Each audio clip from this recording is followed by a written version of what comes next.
शिक्षा व्यवस्था, अगर सच में कहा जाए तो ऐसा कुछ लोग कहते हैं कि शिक्षा के 3 सोपान होते हैं, शिक्षा, मंच और मैदान।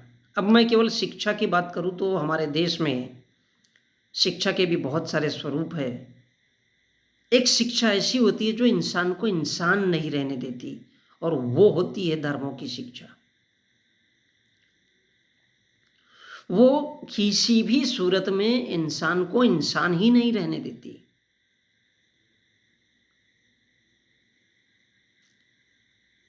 वो पूरी तरह से दिलो दिमाग पर छाई रहती है और मनुष्य अंधा हो जाता है, बहरा हो जाता है, लंगड़ा लूला हो जाता है, और उसको कभी भी समझ में नहीं आता कि उसको किस दिशा में काम करना चाहिए। वो शिक्षा मूलतः गरीबी को बढ़ावा देता है। भारत में गरीबी का सबसे बड़ा रीजन, क्योंकि हर मनुष्य धर्म में अंधा हो जाता है और उसमें न जाने कितने क्या क्या कर्मकांड और ये वो सब उसको मानते मानते ही थक जाता है। अब देखिए, ब्राह्मणों का भारत में जो एजुकेशन सिस्टम है कि पांचवी पढ़ा लिखा इंसान एक ऐसी जगह बैठ करके अपना ज्ञान देता है कि इस देश के सारे लोग उसके पास जाकर के उसको खुद ब खुद चंदा देते हैं। दान पेटी रखी होती है मंदिर के बाहर और उसमें वो पैसा पूरा लूटा देते हैं अपनी मेहनत से कमाया हुआ। ये क्या है? ये एजुकेशन है। एक एजुकेशन दूसरा सिस्टम है। एक एजुकेशन ऐसा एजुकेशन होता है जिसके माध्यम से हम कहते हैं ये इंजीनियर है, ये डॉक्टर है, ये वकील है। वो केवल प्रोफेशनल वे में, यानी आपके आर्थिक स्थिति को मजबूत कर सकता है। आप इंजीनियर बन गए, आपको ऐसा लगा कि आपने नोटों की मशीन अपने घर में तैयार कर ली। और तीसरा एजुकेशन एक ऐसा एजुकेशन है जो साम्राज्यवाद की तरफ लेके जाता है, पूंजीवाद। उसको सिखाने की आवश्यकता नहीं पड़ती है। लेकिन इनमें से एक एजुकेशन है जिसको सीखने के लिए लंबा समय लेना पड़ता है। अब देखिए, बिजनेस में कोई भी आदमी घुस गया और मेहनत के तौर पर वो आगे बढ़ जाता है, लेकिन एक एजुकेशन सिस्टम ऐसा है कि उसमें न जब मेहनत करनी पड़ती है और न कुछ। अब पढ़े लिखे नहीं हो, जाकर के बैठ जाओ, हुक्का मारो, आपके मन में जो आता है वो सब करते जाओ और जाकर के बैठ जाओ, उपदेश देना शुरू कर दो लोगों को। तो इस देश का वो इंजीनियर, वो डॉक्टर, वो वकील, वो प्रोफेसर, वो लेक्चरर, वो सारे के सारे भी पढ़े लिखे लोग भी उस पांचवी फेल इंसान के पास जाकर के पैर छूते हैं। अब इस देश का कोई प्रधानमंत्री भी अगर है तो वो भी जाकर के पैर छूता है। अब इस देश का अगर कोई लीडर है तो वो भी जाकर के उसका पैर छूता है, आशीर्वाद देता है। किससे?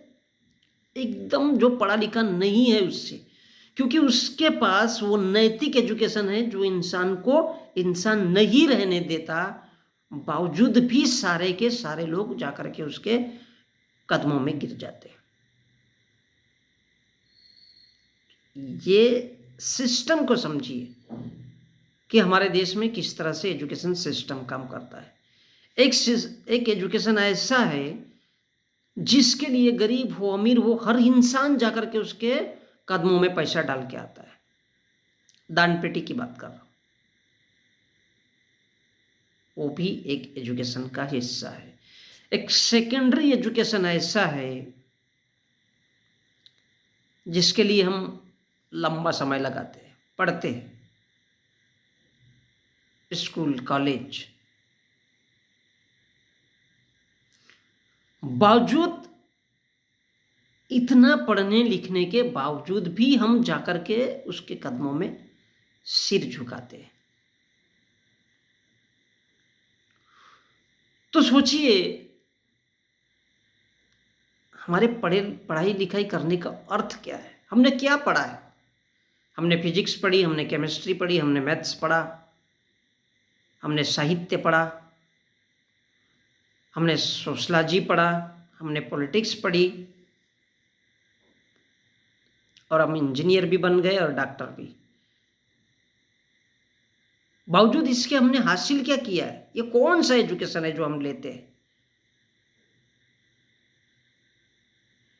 पूरा देश उनके कदमों में जाकर के गिरता है और उन पर पैसा चढ़ाता है। और एक इंजीनियर या एक डॉक्टर होने के बावजूद, एक लंबी डिग्री लेने के बावजूद भी वो किसी गरीब की मदद नहीं कर सकता, उससे सिर्फ काम करवाता है। और वो उन गरीब हो, अमीर हो, इंजीनियर हो, डॉक्टर हो, यानी किसान हो, इन सारे के सारे लोगों से पैसा अपने पास ले लेता है और हर इंसान जाकर के उसके पास देता है। तो सोचिए ये कौन सा एजुकेशन है?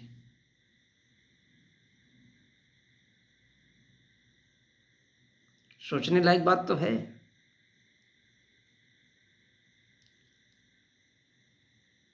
वो सिर्फ बातें बताने की, क्योंकि वो आपको डराता भी है, धमकाता भी है मानसिक तौर पर।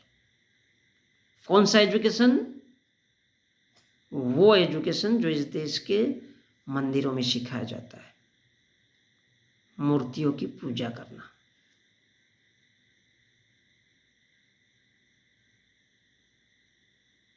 जिसे हम